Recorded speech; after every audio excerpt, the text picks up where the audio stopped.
Hello students, welcome to session 2 on triangles या similar triangles.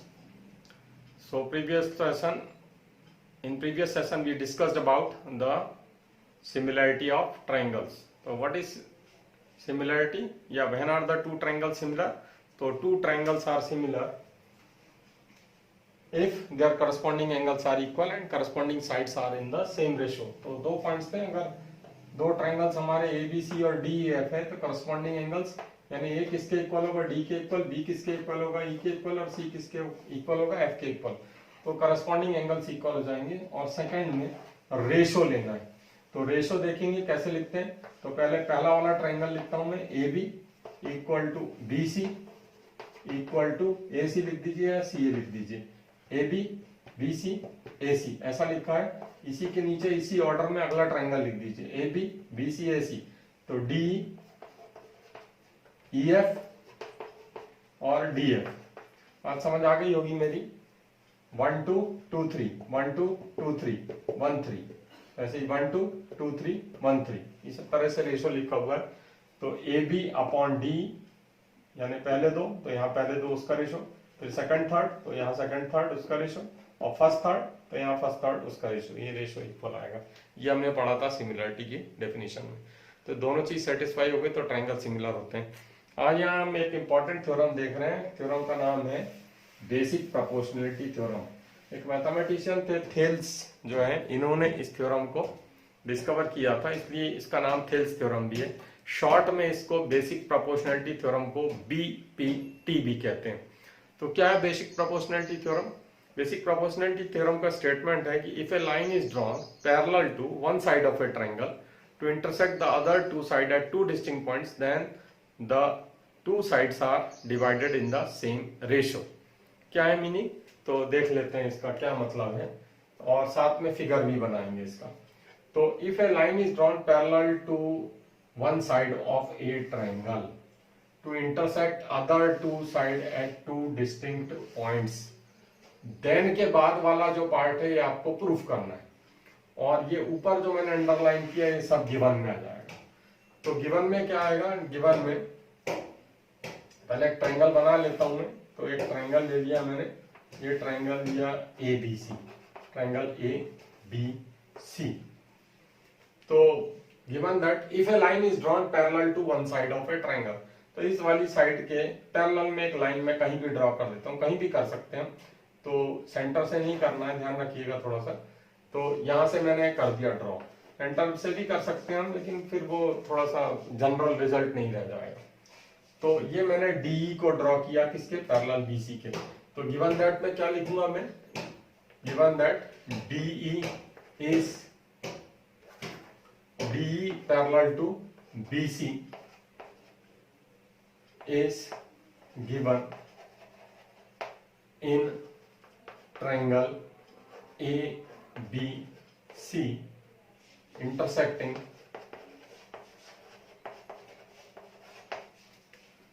the sides AB and AC at D and E respectively। तो यही आपको दिया हुआ था, देख लीजिए। If a line is drawn parallel to one side of a triangle, तो हमने लिख दिया कि D is parallel to BC is given in triangle ABC intersecting the other two sides. Other two sides कौन सी हो गई? अगर मैंने इस लाइन को इसके पैरेलल लिया तो ये ट्रायंगल की एक साइड है, तो अदर दो साइड्स ये वाली हो गई, ए बी और ए सी। तो ये क्या कर रही है? डी क्या कर रही है? D is given in triangle A B C, किस तरह से दी हुई है? पैरेलल टू बीसी है, intersecting the sides A B and A C at D and E. D और ई पर इंटरसेक्ट कर रही है। तो इसके आगे क्या बोल रहा है? तो डी और ई डिस्टिंक्ट पॉइंट्स है, ये भी ध्यान रखना है, दो अलग अलग पॉइंट पे जो है कट कर रही है। तो प्रूफ क्या करना है हमको? टू प्रूव दैट ये जो पॉइंट्स है, then the two sides are divided in the same ratio.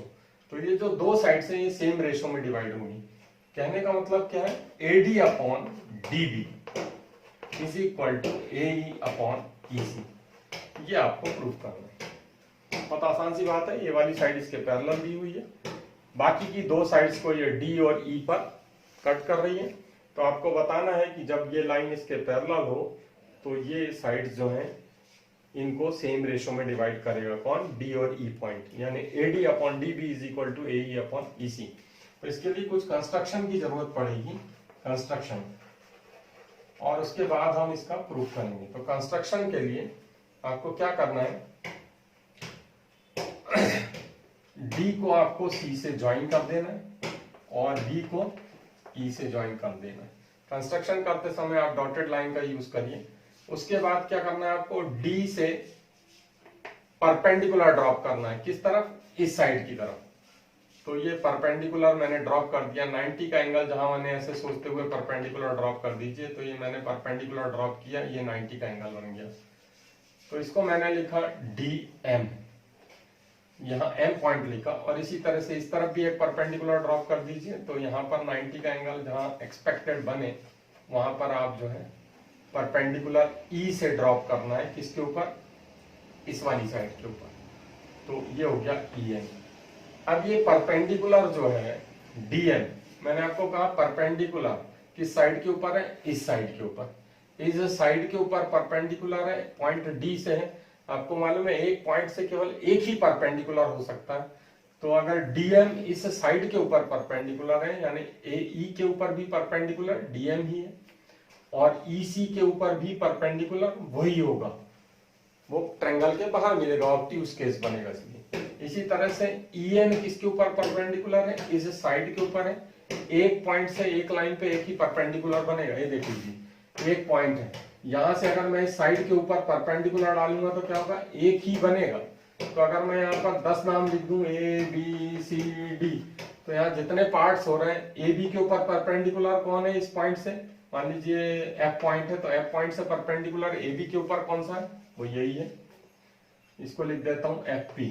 तो FP परपेंडिकुलर किसके ऊपर है, AB के ऊपर भी परपेंडिकुलर वही है। भले ही आप इसको इस तरह से देखेंगे कि ये ट्रायंगल है, अगर तो ये ऑब्ट्यूज एंगल ट्रायंगल बना तो परपेंडिकुलर बाहर होगा। अगर मैं इसको देखूं BC, तो BC के ऊपर भी परपेंडिकुलर FP ही होगा, ट्रायंगल के अंदर मिल रहा है। और अगर मैं इसको देखूं FCD, तो उस पर भी परपेंडिकुलर FP ही होगा, और पूरी लाइन को देखूं तो उस पर भी परपेंडिकुलर FP ही होगा। तो ध्यान रखना है कि परपेंडिकुलर एक पॉइंट से एक लाइन के ऊपर एक ही परपेंडिकुलर होगा। तो कंस्ट्रक्शन में हमको क्या करना है, ड्रॉ ड्रॉ DM, इसको शॉर्टकट में लिखेंगे, ये सिंबल है परपेंडिकुलर का। Draw DM perpendicular to AC and AE भी लिख सकता था मैं, इस साइड के ऊपर लिखूंगा तब भी कोई दिक्कत नहीं है। Draw DM perpendicular to AE and EN perpendicular to AD and join, इसको ज्वाइन करना है D को C से, join D to C and B to E। तो इतना काम मेरा हो गया। इसके बाद जो है इसका प्रूफ बचता है, जो आसानी से किया जा सकता है इसके बाद। तो इसके प्रूफ में आप देखिए, यहाँ पर प्रूफ हमको क्या करना है। प्रूफ में यहाँ रेशो दिया हुआ है, क्या दिया हुआ है, रेशो। उसमें क्या है, एक साइड दी हुई है AD, दूसरी साइड दी है DB, ये साइड ये वाली है और इधर AD साइड ये वाली है। तो ध्यान से देखेंगे आप इसको, इसका प्रूफ आगे मैं करने जा रहा हूं। तो यहाँ पर हमको एरिया जो है उसका फॉर्मूला यूज करते हुए इसको प्रूफ करना है, और बड़े आसानी से प्रूफ हो जाता है। तो प्रूफ में डायरेक्ट मैं रेशो ले लेता हूं। तो एरिया ट्रायंगल ADE, क्यों लिया मैंने ADE, क्योंकि मुझे AD साइड चाहिए। तो ADE वाला जो ट्रायंगल, AD साइड के साथ जो ट्रायंगल बन रहा है वो ले लिया। दूसरा एरिया मैं कौन सा ले लूंगा, दूसरा एरिया मैं ले लूंगा जिसमें DB आ रहा हूं। DB कहाँ है, DB यहाँ है। इसके साथ कोई ट्रायंगल बन रहा है क्या, बन रहा है। कौन सा है, ये वाला DBE, DBE। तो यहां ले लेता हूं एरिया ट्रायंगल DBE। बात समझ आ गई होगी आपको, जो यहाँ रेशो दिख रहा था उसी के हिसाब से हमने वहां ट्रायंगल्स सेलेक्ट किए हैं। तो इक्वल टू क्या होगा ये, तो एरिया ADE। अब ऊपर वाले ट्रायंगल में आ जाइए और सबसे सिंपल फॉर्मूला जो होता है ट्रायंगल का वो लगा दीजिए। Half of base into height. तो ऊपर में हो जाएगा हाफ बेस। अब यहाँ पर देखिए ये एडी को अगर मैं बेस लेता हूं तो इसके ऊपर एक परपेंडिकुलर मुझे दिख रहा है ई एन। तो क्या हुआ, एडी हो गया यहाँ बेस इंटू हाइट, क्या हो जाएगी, हाइट हो जाएगी ई एन अपॉन। अपॉन में क्या होगा, अपॉन में नीचे वाला ट्रायंगल डीबीई, तो डीबीई कौन सा ट्रायंगल है, ये वाला जिसको मैं शेड कर रहा हूं, ध्यान से देख लीजिए, ये वाला ट्रायंगल। इस ट्रायंगल का एरिया लिखना है मुझे। तो ई पॉइंट से परपेंडिकुलर डालता हूं मैं अगर, तो मैंने अभी आपको बताया था इस पूरी लाइन के ऊपर परपेंडिकुलर एक ही होगा, वो परपेंडिकुलर है ई एन। यही परपेंडिकुलर काम करेगा इस बेस के लिए भी। क्यों, क्योंकि ये ऑब्ट्यूज एंगल ट्रायंगल है। देखिए यहाँ 90 से ज्यादा बन रहा है, ये उधर जा रही है, तो इसका जो परपेंडिकुलर होगा क्या होगा, देखिए ऑब्ट्यूज एंगल ट्रायंगल, मान लीजिए ये ऑब्ट्यूज एंगल ट्रायंगल है, 90 से ज्यादा है, यहां से मुझे परपेंडिकुलर डालना है, तो क्या होगा, परपेंडिकुलर ऐसा डलेगा, कभी कोई चीज को फ्रीली सस्पेंड करना है तो इसको प्रोड्यूस करेंगे, तो ये परपेंडिकुलर हुआ बाहर, ट्रायंगल के बाहर, ये ध्यान रखना है। ऑब्ट्यूज एंगल ट्रायंगल के केस में परपेंडिकुलर ट्रायंगल के बाहर। तो बेस में अभी भी साइड कौन सी लूंगा, डीबी ही लूंगा, जो मेरी साइड है। तो half of base dB into height क्या होगी, अब हाइट वही होगी सेम ई एन, तो ई एन ही हाइट होगी। तो यहां से 1/2 से 1/2 कट जाएगा और ई एन से ई एन कट जाएगा। तो देखिए क्या आया, एडी अपॉन डी बी। इसी तरह से अब जो है इसको नाम 1 दे देते हैं। ये पहला वाला ट्रायंगल का एरिया का रेशियो निकल गया। अब दूसरी तरफ के दो ट्रायंगल्स ले लेते हैं जिसमें ये दो साइड्स आ रही हैं। तो कौन से लेंगे, नाउ तो यहां पर AE है, तो AE यानी AE के साथ जो ट्रायंगल बन रहा है देख लीजिए, तो AED। Now area triangle AED upon इधर क्या है EC, तो EC के साथ जो ट्रायंगल बन रहा है देखो कौन सा है, EC के साथ, तो ये वाला, तो यानी ये वाला जिसको मैं इस तरह से मार्क कर रहा हूं, ये वाला ट्रायंगल EC के साथ। तो एरिया ट्रायंगल EC के साथ कौन सा, ECD लेते हैं। इसमें भी वही फार्मूला लगा देते हैं, हाफ बेस इंटू हाइट। तो हाफ बेस, आप समझ ही गए होंगे कि बेस तो हमको किसको लेना है, AE को ही लेना है, इंटू हाइट क्या हो जाएगी, इसके ऊपर एक हाइट दिख रही है, देखिए ये है D पॉइंट से है, AED ट्रायंगल की ही बात कर रहे हैं, तो DM हाइट है। ऐसे ही नीचे क्या होगा, हाफ ऑफ बेस क्या है, बेस अभी EC लेना होगा हमें, और यहां पर भी वही बात है, यहां पर ये ऑब्ट्यूज केस है, तो इसका भी परपेंडिकुलर बाहर ही मिलेगा, परपेंडिकुलर DM ही होगा, क्योंकि इस लाइन के ऊपर D पॉइंट से एक ही परपेंडिकुलर होगा, कभी D पॉइंट से दूसरा परपेंडिकुलर नहीं होगा, यूनिक परपेंडिकुलर होगा। तो क्या होगा, वहां भी DM आ जाएगा। तो हाफ से हाफ कट जाएगा, AE से EC कट जाएगा, तो क्या है, सॉरी ये DM काटना है, DM से DM कट जाएगा, तो क्या है, AE अपॉन EC आया। तो इसको सेकंड नाम दे देते हैं। अब देखिए आपका ये फर्स्ट आ गया AD अपॉन DB, और ये क्या है, सेकंड आया AE अपॉन EC। इन दोनों को अब आपको इक्वल बताना है। अगर आपने इनको इक्वल बता दिए तो आपका काम हो गया। तो देखते हैं ये दोनों कैसे इक्वल है। तो देखते हैं दोनों कैसे इक्वल होंगे। तो नाउ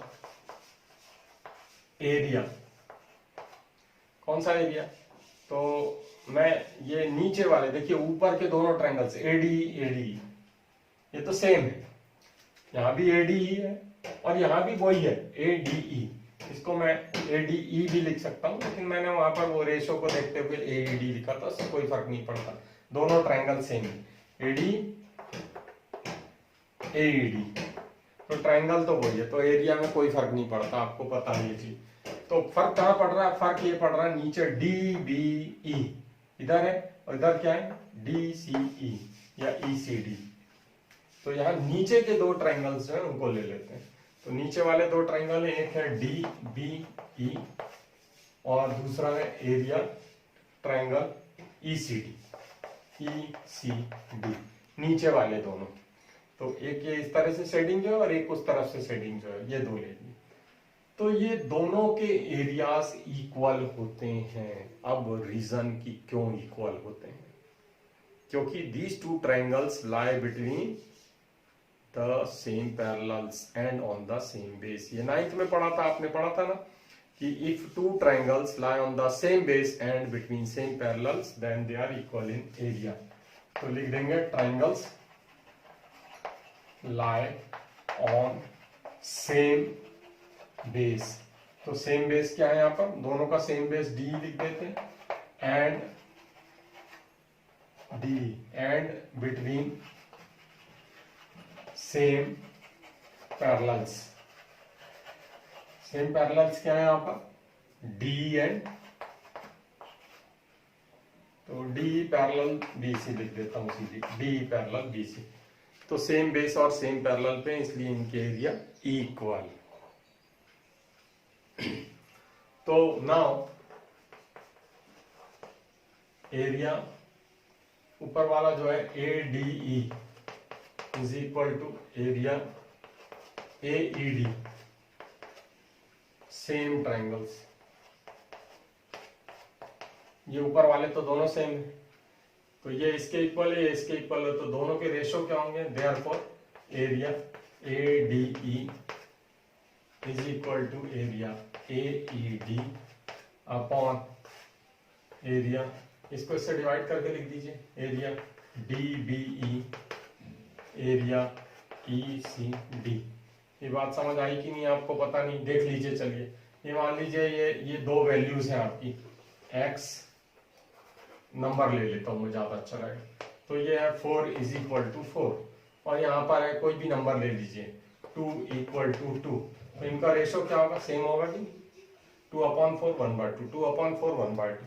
तो दो इक्वल चीजें हैं, तो उसको अगर हम डिवाइड करके लिख देंगे तो रेशो सेम होगा। तो इस तरह से क्या होगा, देयरफॉर करके हमने लिखा कि ये इक्वल आ गया। सो फ्रॉम 1 एंड 2, तो 1 और 2 से क्या होगा, तो इसकी वैल्यू क्या आएगी, एडी अपॉन डी बी, और इसकी वैल्यू क्या आएगी, ए ई अपॉन ई सी। तो ये प्रूफ हो गया हमारा, यहाँ लिख देंगे हैंस प्रूफ। तो ये प्रूफ हो गया इसका मतलब। तो अभी जो हमने थ्योरम देखा वो बहुत इंपॉर्टेंट है सीबीएसई के पॉइंट ऑफ व्यू से, तो आप उसको जरूर तैयार करिएगा। अब देखते हैं हम जो है बेसिक प्रोपोर्शनैलिटी थ्योरम का कन्वर्स। कन्वर्स क्या होगा, तो जो हमने प्रूफ किया था वो जो गिवन होगा और जो गिवन था वो प्रूफ करना होगा। तो क्या गिवन था, गिवन था कि डी पैरेलल टू बीसी। तो अब D parallel to BC proof करना है, और पहले हमने प्रूफ क्या किया था, प्रूफ किया था AD upon D B is equal to A E upon E C, ये गिवन होगा। तो इसका स्टेटमेंट है, if a line divides two sides of a triangle in the same ratio, तो if a line divides two sides of a triangle in the same ratio, तो यानी D divides A B and A C in the same ratio. इसका meaning क्या होगा, that is AD upon D B is equal to A E upon E C. ये दिया हुआ है, proof क्या करना है, टू प्रूव दैट। तो आगे पढ़िए क्या लिखा हुआ है, टू प्रूव दैट।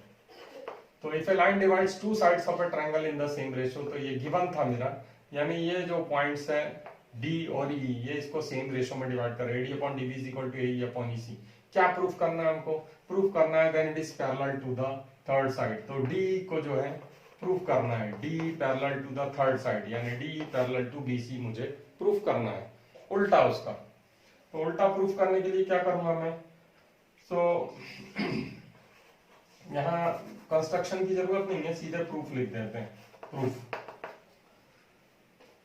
तो हमें प्रूफ करना है कि डी पैरेलल है बीसी के। तो let DE is not parallel to BC, not parallel. तो नॉट पैरेलल के लिए सिंबल जो है ये वाला, नॉट पैरेलल टू बीसी। तो अगर ये पैरेलल नहीं है तो यानी ये इसके पैरेलल नहीं है। तो इस लाइन को हम धीरे से डी पॉइंट को फिक्स रख के ऐसा थोड़ा सा ऐसे ऐसे हिला सकते हैं। तो जब हिला देंगे तो बीसी के पैरेलल हो जाएगी। तो इसको थोड़ा सा हिला देते हैं। हिलाया हमने बोल दिया कि ये यहां पे चला गया E dash. Therefore let D E dash is parallel to BC. तो हमने इस लाइन को थोड़ा सा एडजस्ट किया ऐसा करके, डी पॉइंट को फिक्स रखा, डी को चेंज नहीं किया, और क्या किया, डी को पैरेलल कर दिया डी डैश को, D dash parallel to BC. अब ये जैसे ही पैरेलल हुई तो इसमें क्या लगेगा, इसमें पुराना वाला थ्योरम लग जाएगा, अभी जो पढ़े थे आपने। तो therefore by basic proportionality theorem BPT, क्या होगा बीपीटी से, तो जैसे ये पैरेलल हुई तो क्या होगा, ये रेशो सेम हो जाएंगे। तो AD upon DB is equal to क्या हो जाएगा, AE डैश, आपकी पैरेलल लाइन है E डैश, तो AE dash upon E dash C, AE dash upon E dash C। तो ये डी डैश आपने किया है पैरेलल, तो जैसे ही पैरेलल किया तो क्या होगा, इसमें बीपीटी लग जाएगा। बीपीटी यानी डी और ई डैश पॉइंट पे लगेगा, तो A D upon D B is equal to A E dash upon E dash C. तो ये आ गया। इसको हम इक्वेशन 1 दे देते हैं जो आपको गिवन है, और इसको दे देते हैं इक्वेशन 2। जरा इक्वेशन 1 और 2 को देख लीजिए अच्छे से। तो फ्रॉम 1 एंड 2, 1 में देखिए एडी अपॉन डीबी, 2 में देखिए एडी अपॉन डीबी। तो लेफ्ट हैंड साइड सेम है दोनों का, तो सेम है तो कंपेयर कर दीजिए, तो राइट हैंड साइड इक्वल आ जाएगा। तो क्या आएगा, A E upon E C is equal to A E dash upon E dash C. देखिए ये दोनों सेम है, लेफ्ट सेम है, तो इसलिए राइट को इक्वल कर दिया कंपेयर करके। तो राइट हैंड साइड मैंने इक्वल लिख दिया। अभी क्या करना है मुझे, अभी मुझे बताना है कि ये पॉइंट यूनिक है। कैसे बताऊंगा जरा देखिए, तभी वो पैरेलल प्रूफ होने वाला है। तो मैं क्या करूंगा यहां पर, तो यहां दोनों तरफ 1 प्लस कर देता हूं, एड 1 ऑन बोथ साइड्स। तो 1 प्लस करूंगा तो क्या होगा, A E upon E C plus 1 is equal to A E dash upon E dash C plus 1। ऐसा कर सकते हैं, इससे इक्वेशन में कोई फर्क नहीं पड़ता, आपको पता है। इससे क्या होगा, एलसीएम ले लेते हैं, तो A E plus E C upon E C is equal to क्या होगा, A E dash plus E dash C upon E dash C. This gives A E plus E C. देखिए A E plus E C क्या हुआ, A C हुआ upon E C is equal to, अब E dash पे देखिए A E dash plus E dash C, A E dash plus E dash C, ये भी ए C हुआ ई डैश सी। तो ए सी से ए सी क्या होगा, कैंसिल हो जाएगा, दोनों न्यूमरेटर है, क्रॉस मल्टीप्लाई कर दीजिए, तो इससे क्या होगा, ये इधर आ जाएगा, ये इधर आ जाएगा, तो E C is equal to E dash C. तो E C is equal to E dash C का क्या मतलब हुआ, इसका मतलब यह हुआ कि अगर मैं 2 पॉइंट लेता हूं इस तरह से, इसका एक पॉइंट मैंने आपको बता दिया कि ये पॉइंट ई है, ये वाला पॉइंट ई है,